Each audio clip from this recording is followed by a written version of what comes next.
하나님 말씀 오늘은 구약성경 시편 40편 1절에서 8절까지 말씀 보십니다.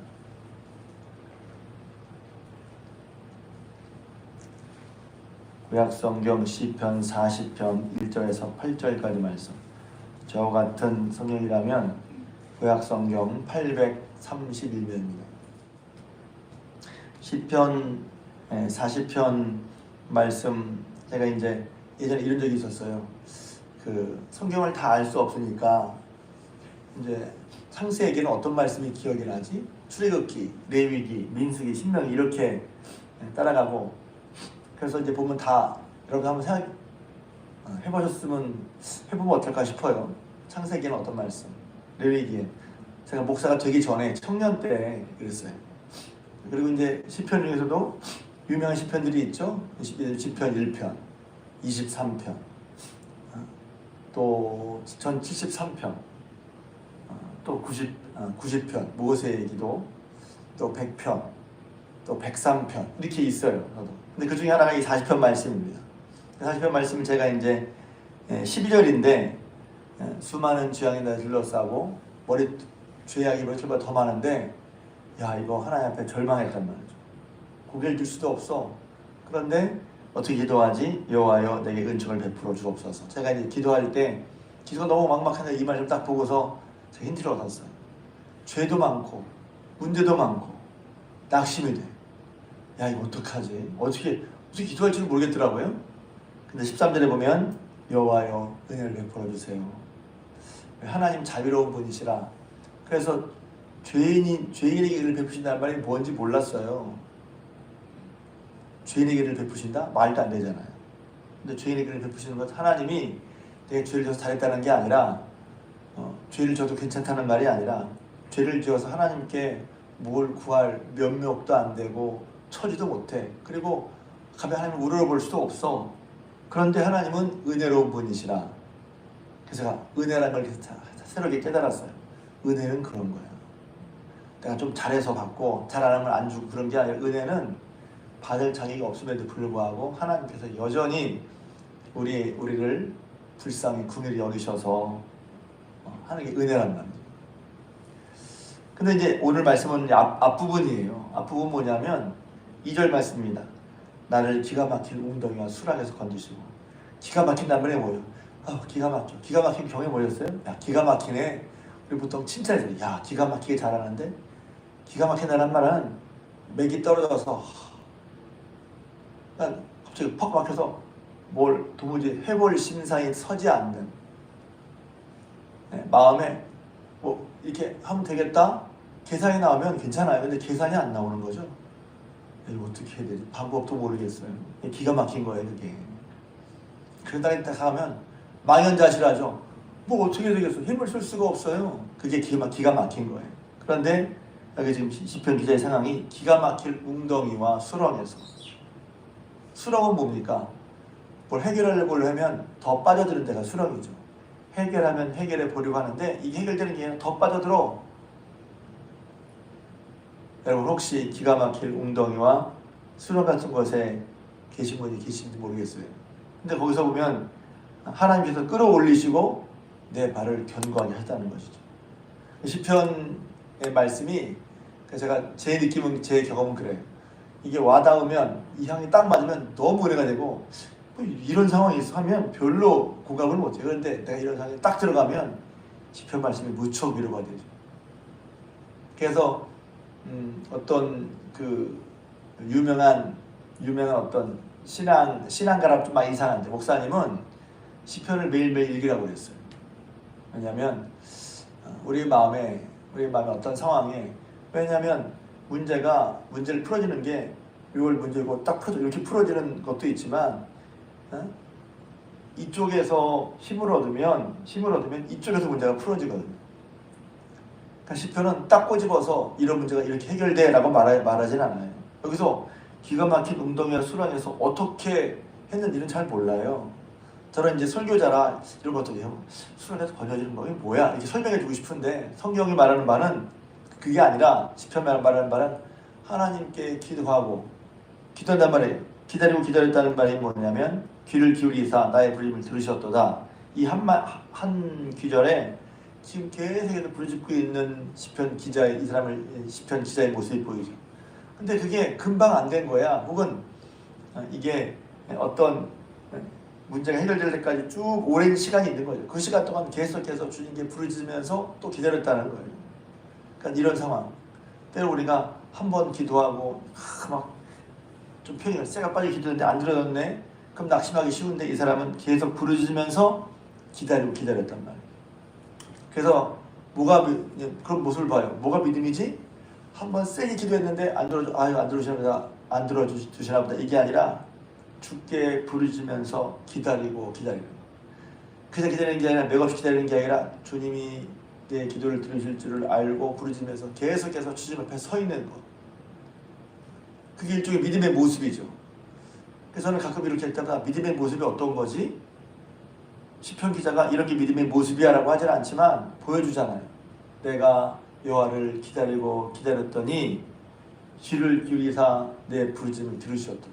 계속 부르짖으면서 계속 하나님 앞에 기다리고 서 있는 거예요. 그랬더니 어떤 일이 벌어졌습니까? 기가 막힐 웅덩이와 수렁에서 나를 건지셨다는 거예요. 할렐루야. 그러니 이런 말씀만으로도 사실 위로가 되죠. 근데 밑에 보면 여기 이제 그 다음에 얘기해 보면 하나님께서 이렇게 나를 기가 막힐 웅덩이와 수렁에서 건지시고 내 발을 반석 위에 두시고 걸음을 견고하게 하셔서 이런 하나님의 놀라운 역사를 새 노래로 입에 찬양한다는 거예요. 그냥 문제 해결했을가 아니라 하나님 이렇게 하셨지? 하나님의 역사하심을 찬양하고 높이다는 얘기입니다. 그러면서 깨닫는 거죠. 누가 복이 있냐면 여호와를 의지하고 교만한 자와 거짓에 치우치는 자를 돌아보지 아니하는 자는 복이 있도다. 여호와를 의지하는 자가 복이 있다는 얘기는 참 많이 나오죠. 이제 제가 좋아하는 말씀은 시편 80편인데 여호와의 집에 사는 자가 복이 있고 또 그 마음에 시온에 데려가는 자가 복이 있고 주를 의지하는 자가 복이 있다. 시편 84편에도 나오죠. 근데 여기 보면 누가 복이 있어요? 여호와를 의지하고 교만한 자와 거짓에 치우치지 않은 자. 여기서 무슨 뜻일까? 말하기도 하지만 전체를 보면 제가 느끼기에는 하나님을 그렇게 의지하지 않아도 된다고 생각하는 사람인 거예요. 이 일에 하나님만 의지해야 돼 이런 사람도 있지만 뭐 이런 것까지 기도하고 이렇게까지 기도해야 돼. 교만한 자, 거짓에 치우치지 않은 자가 복이 있다는 거예요. 왜냐하면 그 밑에 나오거든요. 우리 이런 생각 잘 못하죠. 5절에 보면 하나님께서 행하신 기적도 많고 우리를 향하신 생각도 많다는 거예요. 하나님은 우리를 향해서 생각이 참 많아. 그 생각은 다른 말로 기대라고 그럴 수도 있어요. 하나님이 나를 향한 생각, 저를 향한 생각, 여러분을 각각의 생각이 많다는 거죠. 계획도 많아. 우리가 다 생각할 수 없어. 그러니까 저는 좀 표현이 그런데 하나님이 우리를 보시면 우리가 부족한데 죄를 용서받아도 하나님이 가지고 산다고 하는데 우리의 모습이 한편으로는 거의 무조건적으로 사랑하시기도 하지만 한편으로는 하나님의 자녀이기에 우리가 하나님이 원하시는 대로 성장해야 되고 변화해야 될 게 얼마나 많겠어요. 자칫하면 이게 숨 막혀. 그게 아니라 하나님의 사랑에는 돌아온 줄 제가 이제 삶에 대한 규범, 삶에 대한 기도 그리스도의 삶에 대한 얘기를 할 텐데 말씀을 주시니 저 사람 말씀을 무거워 답답해요. 하나님 우리를 무겁게 하고 답답하기 위해서 말씀을 주신 게 아니잖아요. 우리를 사랑하셔서 기대와 우리를 행복하게 하기 위해서 말씀 주신 거란 말이에요. 말씀 어떻게 받아도 되게 중요하잖아요. 여기 보면 우리를 향하신 생각이 너무너무 많아. 널리 알 수도 없고 말할 수도 없고 셀 수도 없어. 그런데 그 중에서 하나가 뭐냐면 주께서 내 귀를 통하여 그랬는데 영어 성경을 보니까 주님이 내 귀를 열어 그랬어요. 그러니까 귀를 열어 깨닫게 하신 거죠. 야, 내가 뭘 기뻐하는 줄 알아? 번제와 속죄제를 요구하지 않으시는 거예요. 이 말은 예배를 드리지 말란 말이 아니야. 뭘 기뻐하시지? 8절 나의 하나님이여 내가 주의 뜻 행하기를 즐기오니 주의 법이 나의 심중에 있나이다 하였나이다. 우리 심중에 주님이 기뻐하시는 모습이 뭘까? 그리고 여기서 힌트를 발견해요. 내가 기가 막힐 웅덩이와 수렁에 있었을 때 내 시선은 어디에 있어야 할까? 내 초점은 어디에 있어야 할까? 문제 해결에 있어야 할까? 아니면 여기 나의 하나님이여 내가 주의 뜻 행하기를 즐기오니 이런 거예요. 문제를 해결해 나갈 때도 어떤 식으로 풀어야지 내 생각대로 내 상식대로도 물론 있지만 하나님이 기뻐하시는가? 나는 일을 해결하고 할 때 하나님이 기뻐하는 방향을 하고 있는가? 하는 것입니다. 내 속에 주의 뜻 행하기를 즐기오니 이 말이 엄청난 말이에요. 나는 뭐를 행하기를 즐겨야죠. 즐겨야 하는 것이 어떤 상황 속에만 이럴 수밖에 없다라고 하는 경우가 있어요. 이럴 수밖에 없다. 아니요. 이럴 수밖에 없는 게 아니라 이럴 수밖에 없을 것 같은 상황 속에서도 주의 뜻 행하기를 즐기고 주의 뜻대로 하겠다고 하는 게 그것이 하나님이 기뻐하시는 일이라는 거예요. 그러니까 이제 이런 건 어려울 수도 있죠. 왜냐하면 내가 정말 주의 뜻을 알죠. 그런데 이런 것 때문에 기분이 안 좋고 저런 것 때문에 마음이 상해서 나 이렇게 할 거야. 네, 그런 부분이 어렵죠. 제가 예전에 이제 좀 개인적인 얘기지만 그래서 사랑을 하는데 제가 사랑을 잘 못하는 것 같아요. 왜 그러지? 그러니까 더 하는 게 있어야 되나요? 더 하는 게. 사랑을 하려면 방향을 정해야 되는데 뭐냐면 더 하는 게 있어야 돼. 상대방 또 여기까지, 나도 여기까지. 그래, 거기까지야. 이렇게 했으니까 이렇게 준다 하면 거기서 사랑이 더 늘지 않아요. 더 하는 게 뭐지? 더 하는 게. 그래서 뭐가 어렵냐면 상대방은 여기까지 했는데 나도 여기까지 했어. 그래. 근데 거기 뭐가 진짜 어렵냐면 더 하는 게 어려운 거예요. 더 하는 게. 그걸 모르나? 그걸 알게 됐어. 나는 쉽지 않죠. 그냥 기도해야죠. 그런 기도도 많이 했어요. 좋아. 너 이렇게 했지? 좋아. 받은 만큼 주겠다. 받은 만큼 주지 않는 것도 쉽지 않아요. 이겠지? 좋아. 당신 나도 이렇게 한다? 보통은 그런단 말이에요. 그런데 하나님의 뜻을 심중에 두고 나는 받았지만 난 받은 대로 하지 않는 거. 정말 어렵죠. 우리 마음속에 다 그게 있어요. 그래서 저는 제가 내가 이렇게 굉장히 많구나. 받은 대로 하지 않는. 성도 사이도 마찬가지입니다. 저 사람 저래. 나도 저래야지. 교회에 사랑이 있게 해달라고 뭘 그런 게 아니라 사람은 어떻게 하는 거예요? 나 이렇게 받았지만 난 받은 대로 안 하는 거예요. 저 사람 인사 안 해? 나도 인사 안 해. 똑같은 거죠. 저 사람 인사 안 하지만 나는 인사해야지. 그게 더 하는 거예요. 받은 대로 하는 것이 아니라 받은 대로 하지 않은 거예요. 하나님도 말씀하시면서 너희가 너희에게 잘한 사람에게 잘해주면 그게 뭐 잘하는 거야? 하나님 보는 이방인도 똑같이 해. 그러니까 이런 것을 마음에 품고 여러 가지가 있죠. 제가 이제 30주년 맞이하면서 간증문 쓰기를 할 거예요. 저희는 권사님도 딱 간증을 썼으면 좋겠어요. 간증을 어떻게 써요? 간증 쓸 수 있도록 다 이렇게 첫 번째 뭐 쓰세요, 두 번째 뭐 쓰세요 이렇게 얘기를 할 거예요. 근데 제가 목회를 하면서 기억나는 제 여러 가지가 있잖아요. 주의 뜻 행하기를 즐긴다는 말을 얘기하려고 지금 그러는 거예요. 주의 뜻 행하는 게 뭐지? 어느 때 행하는 거지? 그러니까 제가 목회를 하다가 목회를 못할 상황이 됐었어요. 예전에 시골집에 살 때 여러 가지가 있었죠. 뭐 상황도 어렵고 지금 있는 시골집에서는 서야 목회하기가 어렵고 왜냐면 교회를 성도가 한 사람 왔다가 가면 그냥 집에다가 안방에다가 그냥 그릇상 딱 놓고 피아노도 없이 나중에 어디서 얻어온 풍금 가지고 했으니까 예배 드리고 왔다가 한번 예배 드리고 안 와요. 도망가요. 그리고서 선교비를 이제 주시는 곳이 있었는데 선교비를 끊겠다는 거예요. 컸죠. 그때 수입이 아무것도 없었는데 30만 원 선교 받았으니까 턱도 없었지만 아무튼 그렇고서 또 이제 광야로 나가려는 계획이 있었는데 그것도 어떤 목사님이 뭐 일부러라기보다 아무튼 방해하는 것처럼 돼서 못 나가게 됐어요. 제 마음속에 하나님 이제 목회를 못하시게 하는가 보다. 그런 제 마음에 제가 생각해도 제가 어떻게 그 마음을 품었는지 모르겠어요. 제가 잘했다기보다 기도를 하나님 그런 말이 들었던 거예요. 하나님이 저를 목회하시려고 분명히 저는 기도 응답받고 왔는데 목회하라고 하셔서 왔는데 하나님이 제가 목회를 하는 걸 기뻐하지 않으시는 것 같네요. 그럼 제가 목회를 그만두겠습니다. 왜냐면 거기에는 뭐가 있었냐면 제 자존심이 있었거든요. 자존심. 내가 저희 집이 아버님의 4남매, 저희 형제도 4남매거든요. 근데 아버님 4남매 중에서 우리 집만 예수 믿어요. 그리고 저는 또 그 맞이의 맞이야.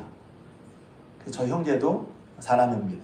3남 1녀인데 제가 서울에서 이제 대학을 나왔으니까 이제 기대가 있잖아요. 대학을 나왔으니까 이렇게 좀 직장에 괜찮은 데 들어가는 일반적인 기대죠. 그런데 대학 나와서 은혜 받고 신학대학을 하더니 목회를 나갔다가 목회를 실패하고 들어왔다는 거예요. 사람이 그냥 별거 생각하지 않지만 자기 나름대로 자존심이 다 있거든요. 제 속에 자존심 같은 게 있어요. 내가 꼭 성공해서, 예를 들면 성공해서 그게 뭘 대놓고 그것을 따라가는 것만도 아니지만 그 상황에 딱 들어가니까 내 속에 어떤 자존심이 느껴져요. 성공해서 해야 될 텐데 이들 실패해서 가면 그게 뭐야? 그런 자존심 같은 게 있었어요. 그런데 하나님이 그렇게 하기 싫어하시니까 그러면 네 하나님 그걸 그만두겠습니다. 그런데 그 다음 말이에요. 그런데 제가 하나님 계시고 분명히 알았거든요. 제가 하나님을 분명히 만났고 제가 목회를 하든 하나님이 계시단 말이에요. 하나님 저를 만나주셨고 하나님이 계시니까 그러면 목회를 못하더라도 제가 장로처럼 평신도로 섬기겠습니다 하고 정말 그렇게 진심으로 마음을 접고 기도했어요. 자존심을 내려놓고. 근데 하나님이 그때서부터 역사하시더라고요. 그래서 큰 경험을 했어요. 자존심을 내려놓는 건 죽는 거거든요, 사람이. 내가 예를 들면 사람한테 얘기했어요. 내가 공부도 못했고 재산도 없지만 난 이거 있어, 이거 자존심만. 그런 게 다 있거든요. 제가 뭐가 있겠어요? 교회를 기껏 그랬는데 뭐가 있겠어요? 그런데 기도하다가 이것도 나중에 알았어요. 그래서 간증을 쓰는 게 중요해 뭐냐면 내가 한 일인데 이게 나한테 무슨 의미인지 하는 건 뒤돌아봐서 생각할 때 여러 번을 곰곰이 생각해보게 돼요. 그러니까 이게 뭐지? 이게 내가 죽은 거구나. 하나님 말씀에 따라 내가 어떤 경우에라도 주를 따르겠다 하는 걸 테스트 받은 것 같은 느낌이에요. 그때는 몰랐는데 네가 네 자존심도 꺾이고 네가 하고자 하는 바를 다 못하게 되더라도 그래도 나를 따를 거야? 이런 것 같은 거죠, 쉽게 말하면. 그때는 그런 걸 몰랐어요. 그냥 어떻게 이걸 해결할지도 몰랐어요. 그러니까 여기 보면 기가 막힌 응답이나 수량에서 어떻게 해결해야지? 그런데 제가 보니까 뭐가 정답이냐면 하나님께 붙들려서 하나님의 뜻대로 행하겠다. 이 문제를 풀기 위해서 답이 아닌 것 같은데 내가 하나님 뜻대로 행하겠다. 하나님을 믿는 믿음을 버리지 않겠다. 이게 그러니까 정답 같지 않은 해답이었단 말이야. 이게 풀어져야 돼. 근데 어떻게 풀어지지? 몰라. 그런데 마치 하나님 테스트 같은. 그래서 제가 아브라함과 비교해서 얘기했어요. 근데 이삭을 바치라는 것 같은 테스트라는 거예요. 내가 정말 귀중히 여기는 거, 내가 정말 소중히 여기는 거, 그것이 무너져도 내가 하나님을 섬기겠다. 하나님 뜻대로 하겠다. 이 부분이 중요한 거예요. 우리 하나님 믿지만 어떤 면에서 내가 정말 중요한 거, 자존심은 잘 보이잖아요. 내 밑바닥에 쑥 가라앉아 있어. 근데 이것을 지키려고, 이거 없으면 죽으려고 하고, 다 끝났다고 하고. 그런데 그게 없어져도 하나님을 믿겠다는 거죠. 그게 없어져도 하나님 따르겠다는 거죠. 그때는 그걸 몰랐단 말이에요. 그러니까 진짜였으니까 진심으로 목회를 하나님이 못하게 하시니까 그냥 접고 하려고 그랬어요. 근데 놀라운 그 다음부터 하나님이 역사하기 시작하시는 거죠. 그 다음부터 어떤 분이 1,500만 원을 헌금해 주셨어요. 어떻게 제가 어떻게 알겠어요? 방법을? 지금도 기억나요. 잊혀지지가 않아. 두 군데서 500만 원씩을 도와주셨어요. 그래서 2,500만 원 가지고 그 전세를 얻을 수가 있었어. 나머지 1,500에 대한 월세는 30만 원씩 다달이 갚으면서 교회를 이전했어요. 이전할 때도 공사를 해야 되는데 지금도 기억납니다. 그때 이제 우리 연합신명기도에서 간판 200만 원짜리 우리가 한 건 제가 버리기 어려웠는데 저희가 산 건 40만 원. 이걸 안 잊어버렸지. 40만 원 주고 강배상 하나 산 것밖에 없어요. 얼마 전에 버리기 싫었는데 치워버려서 이제 버렸는데 그거 산 것밖에 없고 나머지 안에 실내 장식한 거, 카페트 까는 거, 장판 까는 거, 칸막이 공사하는 거 다 주변에서 도와주셔서 제가 어떻게 할 수 있겠어요? 그런데 하나님의 우리 향한 생각은 많은 거예요. 너무 많아. 그래서 우리는 뭘 해야지? 귀를 열어. 하나님 뭘 기뻐하시지? 우리 마음에 주의 뜻 행하기를 즐기고 심중에 주의 법이 있는 대로 행하는 거예요. 그래서 기가 막힌 수렁이었죠. 제가 어떻게 저는 목회를 그만두겠다고 할 정도예요. 기가 막힌 운동이어 수렁에서 건지셨어요. 기도를 얼마나 많이 했겠어요. 하나님 간절히. 그래서 또 깨닫습니다. 우리가 간절하다고 하는데 간절하지 않은 거예요. 좀 편히 양해하십시오. 똥줄이 탔어요. 이거 어떻게 해야지? 인생을 다 걸었어요. 그냥 하는 게 아니라 인생에 걸린 얘기잖아요. 걸린 일이잖아요. 똥줄이 탔다고. 그렇게 하는. 근데 그러면 보통 이제 은혜 받은 감사한 게 뭐냐면 그렇게 하다면 튀겨 나가잖아요. 교회 튀겨 나간 되니까. 나 교회 안 나. 하나님 안 믿어. 근데 감사한 건 그렇더라도 하나님 앞에 있었다는 거예요. 그래서 하나님 만난 체험이 왜 중요하냐면 이거예요. 무슨 일이 있어도 하나님께 매달리는 거예요. 근데 매달리다가 툭 튕겨 나가는 경우도 본인이 있더란 말이지. 근데 제가 잘 배웠다는 게 아니라 하나님 만나주셔서 하나님 살아계신 하나님은 분명히 계시니 하나님께 끝까지 매달렸단 말이죠. 그러다가 이제 답이 뭐냐면 목회를 그만두라고 하시는구나. 그만두겠습니다. 자존심을 내려놨어. 정말 중요한 거. 그런데 그렇지만 하나님 뜻대로 하나님 역시 하나님 만났으면 하나님 뜻대로 살겠습니다 하는 게 마치 나중에 보니까 테스트 같은 거였단 말이지. 근데 그러니까 그렇게 하고 난 다음에 제가 경험이 하고 났더니 제가 생각하지 못한 데서 전혀 생각하지 못한 방법으로 문제가 해결되는 거예요. 전 경험했어요. 그래서 내 머리로 이걸 어떻게 해결하고 그것도 어떻게 해결하고 그것도 중요하죠. 중요하지만 하나님 앞에 내 마음을 들여서 주께 부르짖고 기다리고 또 그러면서 내가 이제 내 생각보다 많은 주님의 뜻이 있으니 주님의 뜻대로 순종하려고 하는 마음이 있을 때 그게 내 생각까지 한번으로 풀어지는 게 아니라 하나님이 풀어주시는 거예요. 그러기에 우리가 기도할 때도 이렇게 된다가 아니라 기도하면서 좀 봐야죠. 우리가 혹시 교만하지 않은지. 내가 하나님 말 따를 때 나의 딱 이것이 있어서 이것은 못 건드려 하는 것이 있는지 그것도 내려놔야죠. 그리고 하나님 뜻대로 하겠다고 해야죠. 그러면 여기 보면 하나님께서 우리랑 많은 생각으로 우리를 기가 막힐 웅덩이와 수렁에서 끌어올리시고 견고하게 해주는 겁니다. 그거 내가 알아서 한 게 아니라 하다 보니 깨달아진 거죠. 다시 한번 저 여러분들이 나를 기가 막힐 웅덩이와 수렁에서 건지시는 주님을 아시고 믿고 하나님께 부르짖고 기다리시기를 주님을 부탁을 드립니다. 뿐만 아니라 그럴 때 주님께서 우리 귀를 열어 우리 가운데 말씀하시는 내 심중에 내 마음에 뭐가 있지? 자존심 이건 버릴 수 없어 하는 것이 아니라 하나님의 뜻 행하기를 즐기는 그런 마음이 주의 뜻을 행하고자 하는 마음이 여러분 심중에 있어서 주님께서 그것을 보시고 주님께서 해결해 주시는 그런 귀한 역사를 경험하는 저 여러분 되시기를 주님의 이름으로 부탁을 드립니다.